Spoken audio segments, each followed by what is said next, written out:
नमस्कार, आप देख रहे हैं व्यू न्यूज पावर्ड बाय विनय उजाला। आइए नजर डालते हैं 30 जून 2026 की प्रमुख खबरों पर।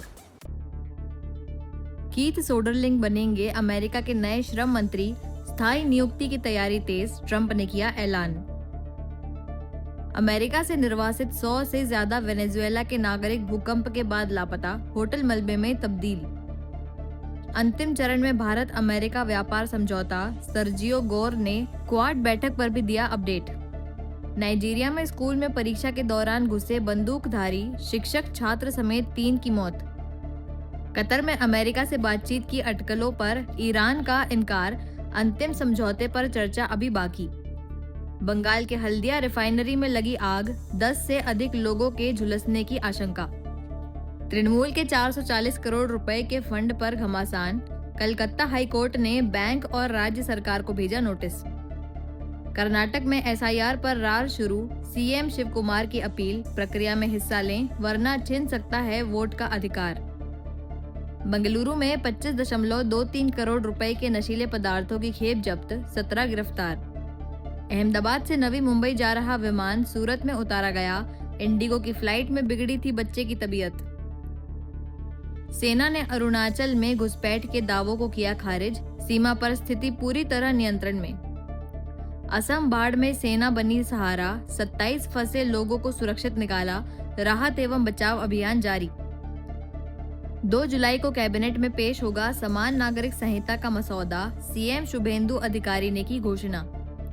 महाराष्ट्र के सुदूर गांव में दबोचा गया फरार आरोपी, 2021 से सीबीआई को दे रहा था चकमा। सीएम फडणवीस पर मेहरबान हुए उद्धव ठाकरे, बोले हम करेंगे समर्थन, ऑपरेशन टाइगर को बताया ऑपरेशन देवेंद्र। प्रदूषण कम करने के साथ आधुनिक होगी परिवहन व्यवस्था, सीएम रेखा बोली, लक्ष्य को भी पूरा करेगी यह नीति।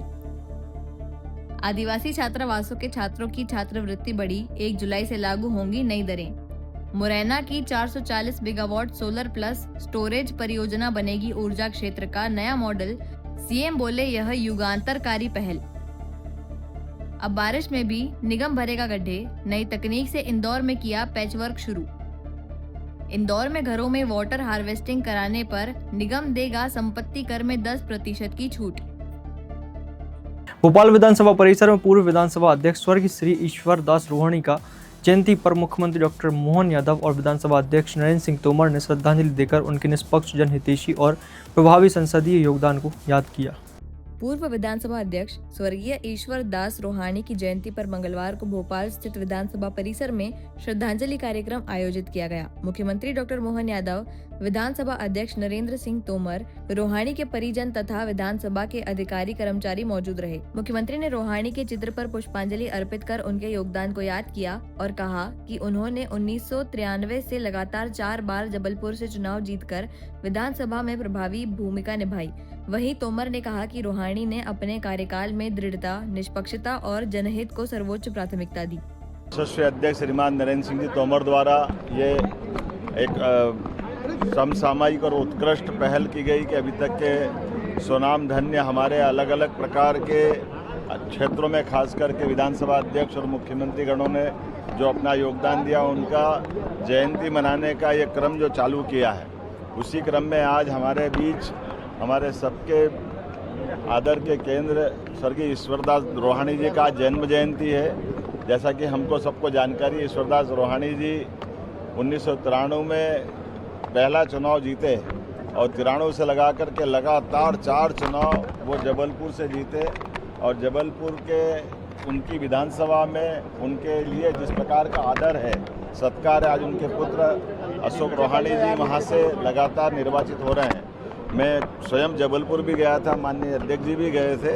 गरीबों के लिए जिस प्रकार से उनका मन में प्रेम रहता, सेवा का, विकास का मॉडल, विधानसभा के अंदर भी जिस प्रकार से उन्होंने परफॉर्मेंस किया है, पक्ष हो विपक्ष हो, सही बात को सही तरीके से कहना, बिना लाग लपेट के बात करना और अपने काम से काम रखना, ऐसे आदर्श अध्यक्ष रहे ऐसे ईश्वरदास रोहाणी जी को हम सब स्मरण करेंगे जीवन भर उनके कामों से और हम सब उनसे आगे काम की प्रेरणा लेंगे। भोपाल में पंडित श्री धीरेन्द्र की शास्त्री ने अयोध्या प्रकरण को आस्था पर आघात बताते हुए दोषियों पर कड़ी कार्रवाई की मांग की। उन्होंने एसआईटी जांच का स्वागत किया और सामाजिक सौहार्द पर भी विचार रखें। भोपाल में बागेश्वर धाम के पीठाधीश्वर पंडित धीरेन्द्र कृष्ण शास्त्री ने अयोध्या से जुड़े प्रकरण पर प्रतिक्रिया देते हुए कहा कि यह राम भक्तों की आस्था पर बड़ा आघात है और सनातन परंपरा को क्षति पहुंचाने वाला मामला है। उन्होंने कहा कि मंदिर में सेवा का अवसर केवल पूर्ण समर्पित लोगों को मिलना चाहिए तथा दोषियों को कड़ी सजा मिलनी चाहिए। उन्होंने मामले की जांच के लिए गठित SIT का स्वागत किया। सामाजिक सौहार्द पर उन्होंने कहा कि भारत के मुसलमानों को इंडोनेशिया की सह अस्तित्व की परंपरा से सीख लेनी चाहिए। वहीं लव जिहाद के मुद्दे पर उन्होंने सरकारों के संरक्षण पर जोर देते हुए कहा कि किसी भी विचार का सामना तर्क और मूल्यों के आधार पर होना चाहिए। सनातन की ही क्षति हुई है। यह कुकृत्य उन्होंने किया। हमने पूर्ववत कहा कि भगवान राम जी के यहाँ पर रहकर इस प्रकार का कृत्य करने वाले व्यक्ति महादंड पाएंगे। रावण ने माता जानकी जी का हरण किया था तो उसका समूल वंश नाश हुआ था और लाखों करोड़ों लोगों की श्रद्धा का केंद्र भगवान के यहाँ पर रहकर जो भगवान से धर्म से विपरीत नहीं हुआ और ऐसा कृत्य किया, निश्चित है वो महादंड पाएगा। सवाल खड़े हो रहे हैं, कहा जा रहा है कि शंकराचार्य के कंट्रोल में होना चाहिए। यही धर्म विरोधी ताकतें यही विचित्र स्थितियां बना रही हैं कि सभी मंदिर और संतों हम एक बात जरूरी कहेंगे, राम मंदिर की इस घटना के बाद सनातनी वैष्णव परंपरा, संत परंपरा जो भगवान के प्रति पूर्ण समर्पित है, ऐसे लोगों को ही भगवान के मंदिर की सेवा का कार्य मिलना चाहिए। आरोप लग रहे हैं, संघ और BSP पर तमाम आरोप लग रहे हैं, चंपत राय पर आरोप लग रहे हैं। चंपत राय पर मामला दर्ज नहीं हुआ, इसको लेकर क्या कहेंगे आप? हम तो इस पे हमें पता नहीं, पर SIT गठित है, देश में जांच एजेंसियां वो जांच करें और कर रही है, अभी चल ही रही है ऐसा जैसा विदेशों में राम मंदिर को लेकर क्या लगातार ये जो हुआ है विदेशों में तो ऐसा खास नहीं है। विदेशों में जो सनातनीय परंपरा को मानने वाले लोग हैं, उनके मन में जब बार आता है तो हमने जकार्ता में इस बात का उल्लेख भी किया। आप इंडोनेशिया गए जहाँ पे 1998 में गणेश जी का फोटो था, तो उसमें भारत के मुसलमानों को इंडोनेशिया जाना चाहिए। वहाँ देखना चाहिए कि जो 5 रोजाना नमाज पढ़ते हैं वो दीपावली का दिया भी जलाते हैं, राम कथा में भी आते हैं और सभी परंपराओं का सम्मान भी करते हैं। ऐसा हमने इंडोनेशिया में जाकर के देखा। पाली एक जगह है जहाँ हिंदुत्व बाहुल्य लोग रहते हैं, वहाँ पर हिंदू अपने नववर्ष पर 24 घंटे का निर्जला आहार करता, मौन व्रत करता और उसका सपोर्ट वहाँ के मुसलमान माइक से अजान नहीं पढ़ते हैं, ऐसा करते। बालाजी एक लड़का है जिसने मुस्लिम धर्म अपना लिया था, लेकिन कल उसने हिंदू धर्म में वापसी की है। आयुष जिनके दर्शन हो गए हो वापसी कर ली है, आगे निकलते दूसरों को मौका मिले। प्रेमिका जो है उसने उसका धर्म। इंदौर सराफा बाजार में गिरवी रखे 160 ग्राम सोना बदलने के आरोप में पुलिस ने DS ज्वेलर्स के 2 संचालकों पर अमानत में खयानत का मामला दर्ज कर जांच शुरू कर दी है। इंदौर के सराफा बाजार में गिरवी रखे गए सोने को बदलने के आरोप में पुलिस ने DS ज्वेलर्स के 2 संचालकों के खिलाफ अमानत में खयानत का मामला दर्ज किया है। शिकायतकर्ता मनीष भंडारी का आरोप है कि 160 ग्राम सोना गिरवी रखने के बाद 7.10 लाख रुपए लौटाकर जब उन्होंने अपना सोना वापस लिया तो जांच में वह बदला हुआ निकला। पुलिस ने प्रारंभिक जांच के बाद राज महाजन और मनोहर साथी के खिलाफ प्रकरण दर्ज कर लिया है। अब गिरवी रखे गए और लौटाए गए सोने की शुद्धता की जांच कर आगे की वैधानिक कार्यवाही की जाएगी। पुलिस थाना के अंतर्गत एक फरियादी मनीष भंडारी है जो वैभव नगर में के निवासी हैं। उनके द्वारा DS ज्वेलर्स जो सराफा में स्थित है, इसके द्वारा उनका 160 ग्राम सोना को गिरवी रखा गया था और उसके एवज में जो फरियादी मनीष भंडारी है उनको 7,10,000 रुपए दिए गए थे। जब बाद में उनका काम हो जाने के पास फरियादी जो मनीष भंडारी था उसके द्वारा अपना जब सोना वापस चाहा गया तो पता चला कि जो DS ज्वेलर्स के संचालक हैं उसमें 2 लोग हैं, गिरिराज महाजन और मनोहर साथी। इन दोनों के द्वारा उसका जो मूल सोना था उसको बेच दिया गया। फिलहाल जब इसकी शिकायत थाना सराफा पर की गई तो ये प्रथम दृष्टया ये अपराध अमानत में खयानत का पाए जाने से 316 की उपधारा 2 बीएनएस के तहत इसमें अपराध पंजीबद्ध किया है और दोनों ही जो डीएस ज्वेलर्स के संचालक है उनको इसमें आरोपी बनाया गया है और अपराध पंजीबद्ध करके मामले की विवेचना प्रारंभ की गई। इंदौर के हीरानगर थाना पुलिस ने कंकेश्वरी ग्राउंड से एक आदतन अपराधी को चाकू सहित गिरफ्तार किया। आरोपी पुराने विवाद का बदला लेने की तैयारी में था। आर्म्स एक्ट के तहत मामला दर्ज कर लिया गया है। इंदौर के हीरानगर थाना पुलिस ने अपराधों की रोकथाम अभियान के तहत कार्रवाई करते हुए एक आदतन अपराधी को हथियार सहित गिरफ्तार किया है। कंकेश्वरी ग्राउंड पर मुखबिर की सूचना पर दबिश के दौरान पुलिस को देखकर कई बदमाश फरार हो गए, जबकि उमेश नामक आरोपी पकड़ा गया। तलाशी में उसके पास से एक बड़ा चाकू बरामद हुआ। पूछताछ में आरोपी ने बताया कि वह अपनी साथी के पुराने विवाद का बदला लेने की योजना बना रहा था। पुलिस ने आरोपी के खिलाफ आर्म्स एक्ट के तहत मामला दर्ज किया है और आगे की जांच शुरू कर दी है। एक सूचना मिली थी कि कनकेश्वरी ग्राउंड के पास में कुछ लोग जो है वारदात करने के उद्देश्य से इकट्ठे हो रहे हैं और उनके पास कुछ हथियार भी हो सकते हैं। तो उक्त सूचना पर पुलिस टीम रवाना की गई थी और घेराबंदी करके एक लड़का पकड़ में आया है जिसका नाम उमेश पिता दीपक नागर निवासी लवकुश आवास विहार थाना हीरानगर क्षेत्र का है। इसके पास से एक लगभग 20 इंच लंबा चाकू बरामद हुआ है और चाकू बरामद होने के उपरांत उसमें सक्षम धाराओं में जो है अपराध कायम करके और अग्रिम पूछताछ की जा रही है। सर, इसके पुराने रिकॉर्ड भी नहीं? हाँ, ये रिकॉर्डेड व्यक्ति है। अड़ीबाजी करना, मारपीट करना और अवैध हथियार रखने का आदी है। पूर्व से इसके खिलाफ थाना हीरानगर में अपराध पंजीबद्ध है। सर, ये कितने साथियों के साथ इकट्ठा हुआ था? उनके पास भी हथियार थे? हाँ, अंधेरे का समय था तो इसके साथ में जो है 3-4 लोग थे। अभी पूछताछ में उसने 3 अन्य लोगों का साथ में होना बताया है जो अंधेरे का फायदा उठाकर वहाँ से भाग गए हैं। सर, बताया जा रहा है पूर्व में भी इसका विवाद हुआ था, उसी के लिए जा रहा था। अभी जो प्राथमिक पूछताछ हुई उसमें उसने बताया है कि उसका एक दोस्त है जिसके साथ कुछ दिनों पूर्व जो है एक लड़कों ने विवाद किया था, जिसमें एक नाम बताया उसमें कन्हैया तिवारी। वो उस लड़के के साथ इनका जो है विवाद हो गया था।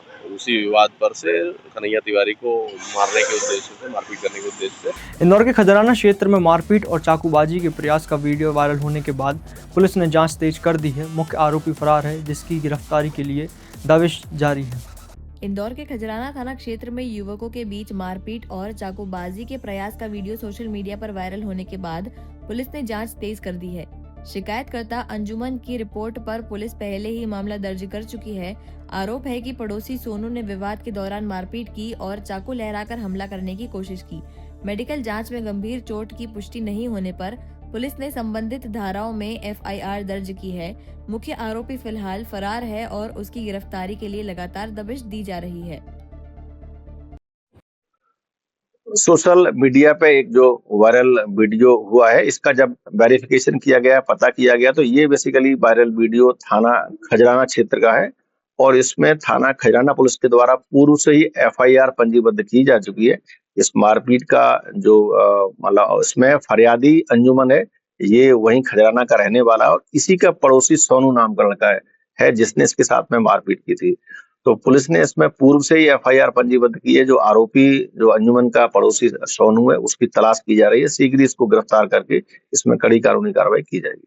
चाकूबाजी का प्रयास किया था उसमें? इसमें प्रयास किया गया था। इसका जो फरियादी जो पीड़ित है अंजुमन, उसका मेडिकल भी एमएलसी भी कराई गई थी, लेकिन कोई ऐसी जाहिरा चोट नहीं थी और इसमें मारपीट और अन्य धाराओं में अपराध पंजीबद्ध किया है थाना।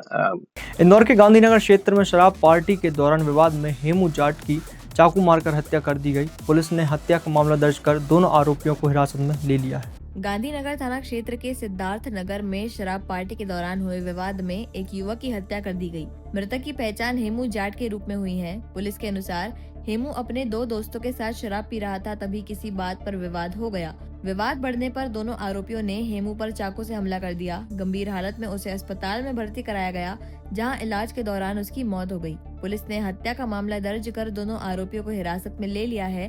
प्रारंभिक जांच में सामने आया है कि सभी आपस में दोस्त थे और घटना अचानक हुए विवाद का परिणाम है। मामले की विस्तृत जांच जारी है।